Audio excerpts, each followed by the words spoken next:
ইউটিউবে কাউসার নামে আমাদের একজন অনলাইন শিক্ষার্থী একটা প্রশ্ন করেছে। সে লিখেছে, আমি কিছুদিন আগে সেনাবাহিনীর ট্রেড ১ যে সার্কুলারটি এসেছিল ওটাতে আবেদন করেছিলাম এবং ১ তারিখ মাঠও করেছিলাম। সেখানে আমি সব কিছুতে টিকে গেছে, কিছুতে বাদ পড়ি নেই, কিন্তু পয়েন্ট টেবিলে কম থাকায় আমাকে ওয়েটিংয়ে রাখছে। এখন আমি যদি ট্রেড ২ চলমান নিয়োগটাতে আবেদন করি এবং যদি টিকে যায়, তাহলে পরবর্তীতে কি আমি ট্রেড ১ ট্রান্সফার হতে পারবো? দয়া করে জানাবেন। ধন্যবাদ কাউসার আপনার প্রশ্নের জন্য।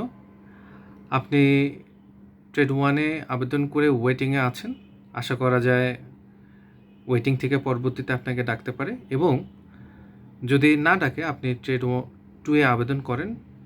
যদি SMS আসে ট্রেড 2 অবশ্যই মাঠে যাবেন।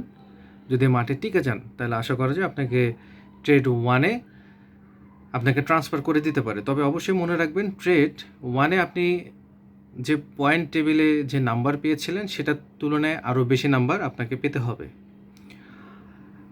ধন্যবাদ আপনার প্রশ্নের জন্য। ইনশাল্লাহ আরও যদি কারো এই ধরনের কোনো জিজ্ঞাসা থাকে অবশ্যই আমাদের ইউটিউব চ্যানেল ISSB কোচিং অথবা সোলজার ট্রেনিং একাডেমি দিয়ে সার্চ দিলে চলে আসবে। এখানে আপনারা আপনাদের যে কোনো প্রশ্ন লিখে জানাতে পারেন কাউসারের মতো। ইনশাল্লাহ আমরা সঠিক ফিডব্যাক দেওয়ার চেষ্টা করব। ধন্যবাদ। ভিডিওটি ভালো লাগলে অবশ্যই শেয়ার করে দেবেন। খুবই গুরুত্বপূর্ণ একটি প্রশ্ন করেছিল আমাদের অনলাইন শিক্ষার্থী কাউসার। আশা করি কাউসার তার উত্তর পেয়ে গেছে। আসসালামু আলাইকুম।